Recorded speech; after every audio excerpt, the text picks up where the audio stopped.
है Lakshmi media ventures और आप देख रहे हैं वॉइस टीवी खबर सबसे तेज। नमस्कार, मैं हूं आपके साथ कोमल गुप्ता। वॉइस टीवी पर आपका स्वागत है। बीएसपी के राष्ट्रीय महासचिव व राज्यसभा सांसद सतीश चंद्र मिश्रा ने खुद संभाली बागडोर।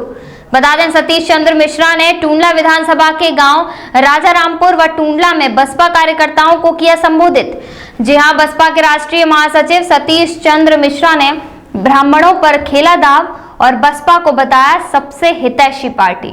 बता दें, उत्तर प्रदेश में हो रही ब्राह्मणों की हत्याओं पर सरकार पर साधा निशाना। सभी हत्याओं की सरकार बनने पर कराएंगे जांच। कहा कि ब्राह्मणों को अब बंदूक और गोली की बजाय बुद्धि और दिमाग से जवाब देना है। केंद्र सरकार पर निशाना साधते हुए बोले कि 2 करोड़ नौकरियां सरकार की वजह से हुई खत्म। सरकारी संस्थानों को प्राइवेट हाथों में सौंपा। संस्थाओं को केवल 3 लोगों के निजी हाथों में सौंपा गया। पूर्व कैबिनेट मंत्री नकुल दुबे ने कहा कि ब्राह्मणों का सबसे ज्यादा सम्मान बसपा की मायावती सरकार में हुआ है, इसलिए ब्राह्मण एकजुट होकर उपचुनाव जिताकर भेजेंगे। और कहा कि सतीश चंद्र मिश्रा ने राम मंदिर पर दिया बयान और राम भगवान को केवल वोट के लिए इस्तेमाल किया। बीजेपी ने केवल इस मामले में राजनीति की। राम मंदिर निर्माण सुप्रीम कोर्ट की देन है, ऐसा कहा। बीजेपी सरकार में ब्राह्मणों और दलितों पर जमकर अत्याचार हो रहा है और केंद्र सरकार ने संसद में जवाब दिया है कि 23 संस्थानों को निजी हाथों में सौंपने जा रही है। इससे देश में बेरोजगारी बढ़ेगी और मनमानी बढ़ेगी। कृषि बिल के जरिए किसानों की फसल भी अब निजी हाथों में जाएगी, इसलिए ये बिल लाया गया है। उन्होंने ये पीएचडी होल्डर से कह दिया। तो इस तरह की जो सरकार, इस तरह की सोच रखने वाली सरकार के पास कुछ और बचता नहीं है। और क्या बचता है?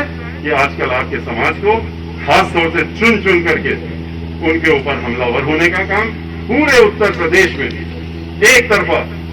अखबार उठा लीजिए, न्यूज देख लीजिए, या तो दलित समाज के हमारे भाई बहन और या तो अपने समाज के लोग, उनके ऊपर आपको पढ़ने मिलेगा इनको आज गोली मार दी, इनको शूट आउट कर दिया। शादी होके लड़की आई जो नाबालिग थी, 7 दिन पहले आई थी, उसको उठा के जेल में बंद कर दिया। आज तक बंद है। नाबालिग बच्चों को मार दिया।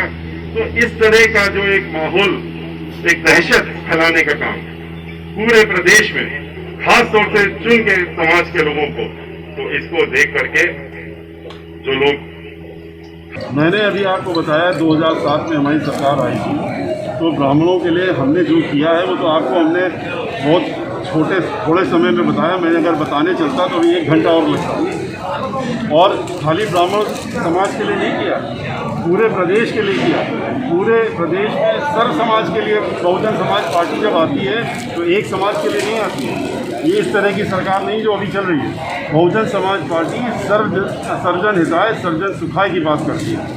चाहे वो उसमें बैकवर्ड क्लास के लोग हों, चाहे दलित समाज के लोग हों, चाहे अपर कास्ट के अन्य समाज के लोग हों ब्राह्मण के अलावा, और चाहे उसमें अल्पसंख्यक समाज के लोग हों, सभी का आप हिसाब देख लीजिए हमारी सरकार में कि किस तरीके से उनके बारे में एक चीज़ का हर एक का ध्यान रखा गया और सर्वजन हिताय सर्वजन सुखाय का सही तरीके से सामने रखने का काम किया गया, न कि इस सरकार। इसमें क्या कहेंगे?